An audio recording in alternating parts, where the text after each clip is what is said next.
Good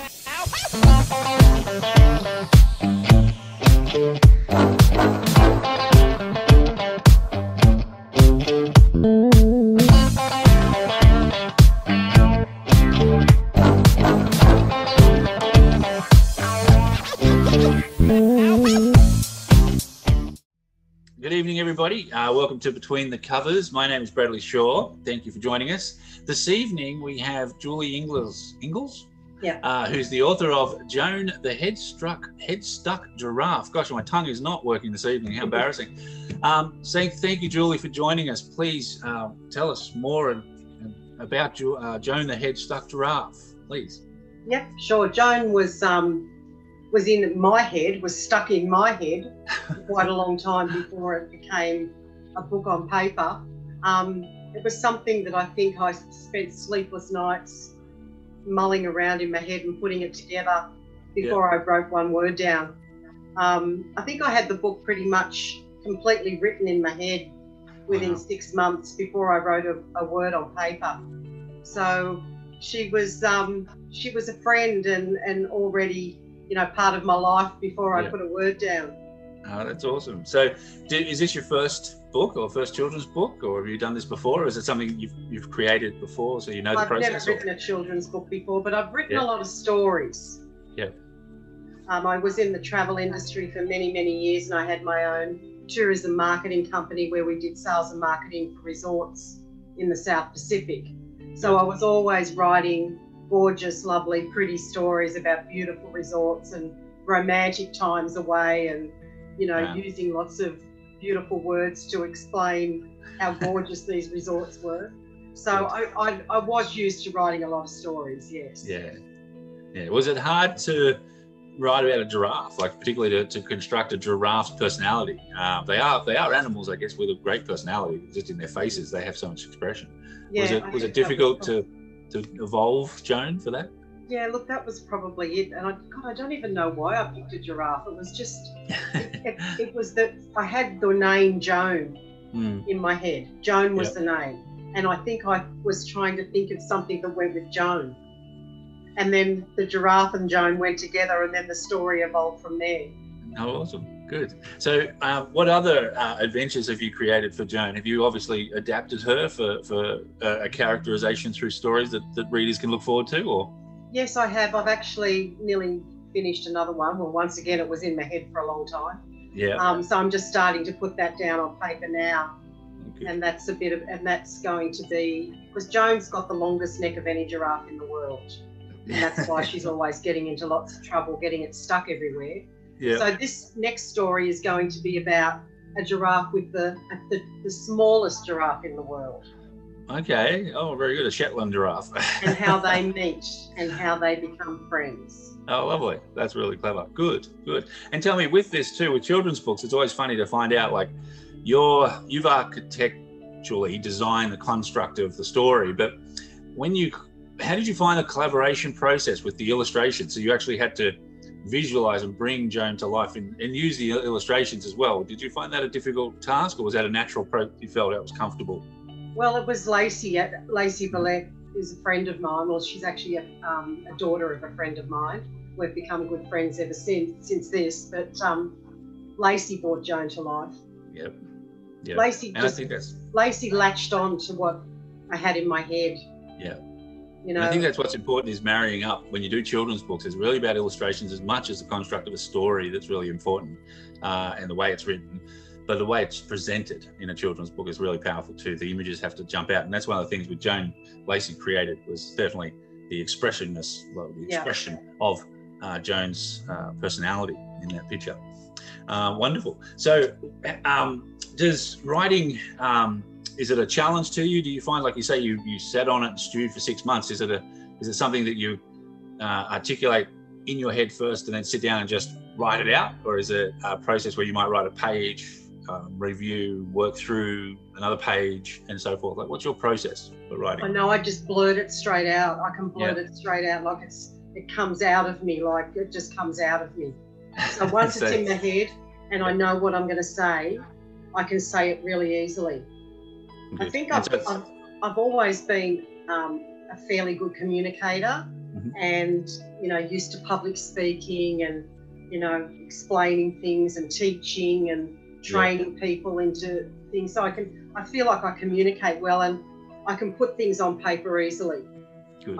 I'm good at English, you know, so I'm good at grammar, I'm good at punctuation. I'm one of those Nazis that you know, that I put commas in my text messages, you know. So everything comes out really easily once it's in my head. Once I've got it in my head and I know what I'm talking about. Yeah. Well, the next books must be easier now. You have a visualization, as you say, by Lacey's characterization of Joan. I'm sure now the stories all sort of flow more dynamically with the character of Joan now. Yeah, I'm sure. And it's just yes and no, because I agree with that. But it's also now I know Joan a bit better and I'm developing her and she's sort of become, you know, her own person. This sounds ridiculous. She's become her own person. It's like she lives in the backyard now. She's become her own person and I'm just the person who's telling everyone about her.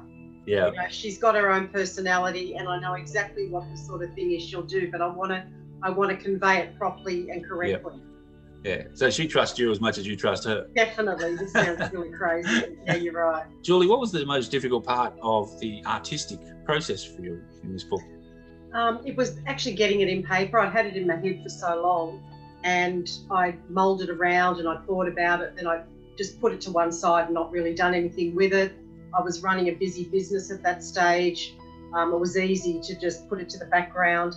So I guess it was just getting serious about it and thinking and acknowledging the fact that I thought it was a good story, you know, and I should really do this, you know. So I guess it was actually, you know, getting the head right into it and doing it.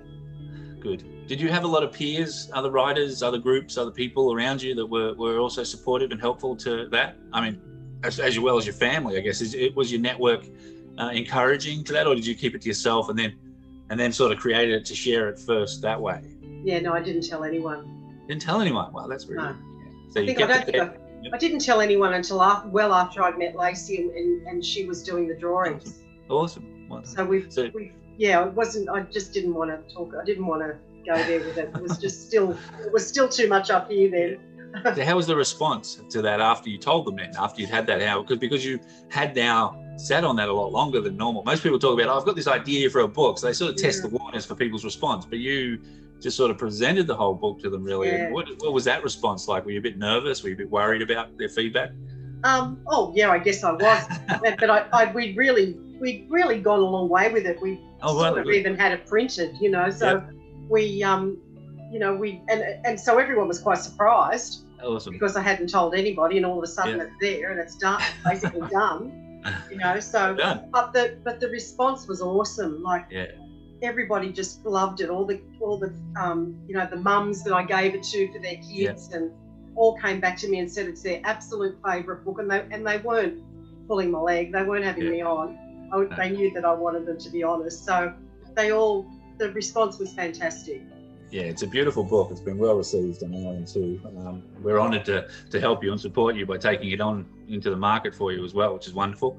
Because it's a story that deserves to be out there. It's just a great character story. I think kids are going to love Lacey's animations of the story as well, as a whole. So, how have you? When you say you've written, this is your first children's book, so you really don't have a timeline, I guess, unless you're comparing the current book you're working on. So how long would you say your timeline for writing books is? Like, what's your sort of, you've developed a process now, have you, or how do you find now being a writer as such, officially? Yeah, I think my timeline will probably be a lot better and shorter than it was when I did with Joan, because now I'm actually not working now, I'm retired, sort of. So I'm more inclined to think about it more and do something with it now that this has happened. So I honestly, I think I wrote Joan 4 years ago. Yeah, wow. So it's been a long time since I wrote it. Yeah. So I virtually finished the next one, and I've probably taken me 6 months to do that. But once again, it's more about thinking what's going on up here, not so much about putting the words down. Yeah, Yeah, that's most of the artistic process for many writers, is that thinking process, the time to, I used to sit there and my wife would say, "What are you doing? You're just dawdling, sitting and staring out the window." And I'd be like, "No, I'm writing." Yes, I'm I'd sit there for hours. I'd be just writing, but I wouldn't actually, I wouldn't write anything. I'd just be staring out the window. But I think that's part of the fun part of it. It's part of that creation process, which is why we love it, I think. Yeah. So did you find any evidence of writer's block, and if you did have it, how did you sort of process the challenge of that? Oh, I think it was thinker's block more than writer's block. Yeah, thinker's block. Yeah. But look, honestly, the idea that I did my best work at about 3 a.m. in the morning. Yeah. Laying in bed thinking about it and mulling and getting the whole story straight in my head. And I had so many light bulb moments at that time. Yep.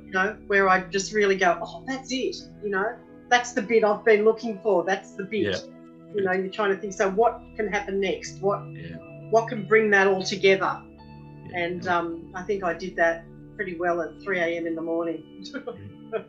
Is this a completion of something in your life you've always wanted to do? Like, have you always wanted to be a writer? Like when you were younger, like what were your aspirations? What were you looking at your future being? I've always really, really liked writing, even when, as I said before, when I was working and I was writing stories for magazines or whatever I was doing, brochures, magazines. I really loved that part of my job. Yeah. And I did it well.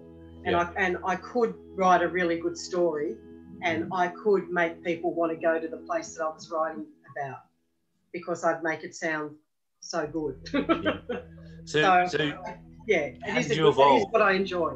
Yeah. So how did you not pursue it when you were younger? What did you end up, what life experiences happened to allow you to, put it on hold or doodle on it, as you say, and then you went into another career, as most people do?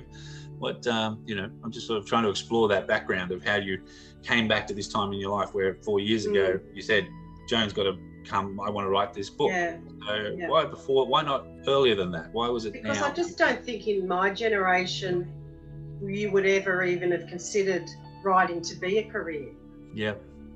When I went into the workforce, I knew I either got a job at the bank. I actually got a job at Qantas.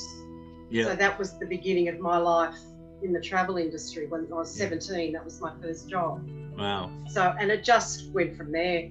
Yeah. So, and I wouldn't have even considered or thought that you could be a writer or do something like that you love so much. You didn't do stuff back then that you loved for a job.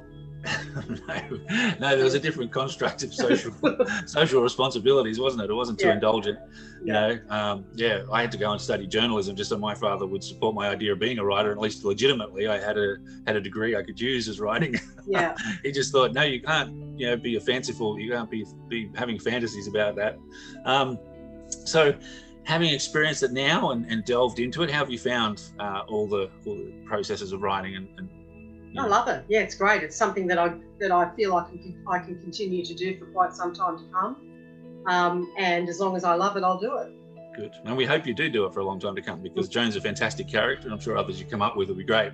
So now that you say you're semi-retired, what are you doing, spending your time between writing and what else are you enjoying? Yeah, well, that's something that I'm sort of only just retired over just a year ago. So that's a bit of a process at the moment, Bradley. I'm still finding my feet there, and I guess that's how come Joan got a Guernsey, because what am I going to do? I'm bored. You got to have the hobbies or the interests. Absolutely. Yeah. So you start to go back into what you enjoy. Yeah. I guess that's what retirement's all about, isn't it? It is. Doing the things that you haven't had time for, and doing things that you enjoy, and it's quite funny because I pulled writing out of somewhere that I haven't done for a long time. Yeah. So it's something that I'm really keen to explore more about, and maybe not just children's books, but probably something else as well. Yeah. That's awesome. And so with this book in particular, you said you've had some feedback. What's the feedback been like? As you said, some of the mums loved it, some of the kids have loved it. Have you had it out in general public feedback originally, or is this the first time it's published? No, just since I wrote it and we finally sort of told the world we'd done it. After Lacey and I got together and collaborated, and she'd done the illustrations. which took a long time as well. Yeah, it's not an easy task. And there was no pressure on us. We didn't, you know, we just, and I kept saying, Lace, look, whenever you know, it's okay, you know, take as long as you like. She's got 3 young children.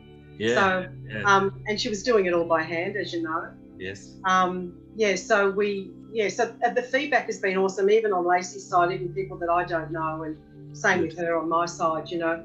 Everybody, all the children have loved it, and they say that the kids go for that book when they want to have a book read to them. Oh, it's got a great picture. It's a great, colourful image, and I'm sure everybody out there watching will love to read about Joan's adventures. She's an amazing giraffe, one of the most original giraffes, and Julie's done a fantastic job. Lacey's done a fantastic job putting the book together. We're happy and honoured to bring it to the market to show many more people to enjoy it. So if I can ask too, when are you looking at children's books as your main vein, or are you looking to evolve into literature in a deeper way, like a lot of, you know, a biography, a memoir, a fiction, romance story, like, you know, travel adventures? You've certainly probably got an eclectic history of stories that must be valuable in the travel industry. Yeah, I have actually, especially, I worked at Ansett at the airport. I've got quite a lot of different stories I can tell about. I was actually the first lady the girl back then, to park aircraft at the airport in Sydney. So there's quite a few stories there. But I think my interest probably is getting to lie more with young adult. Yeah.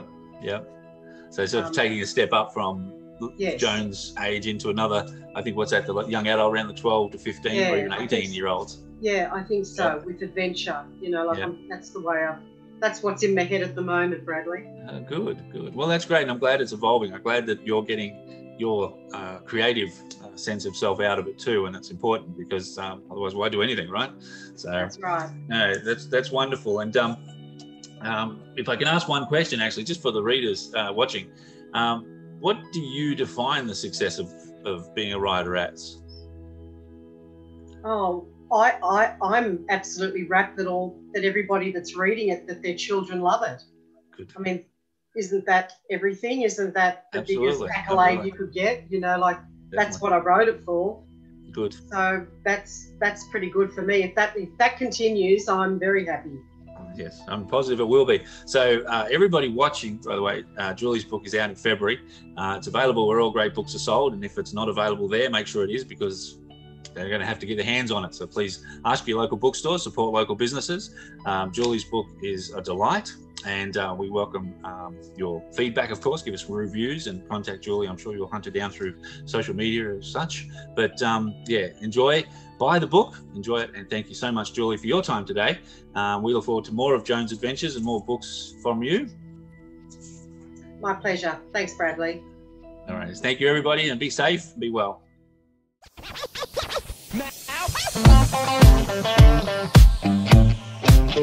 Now.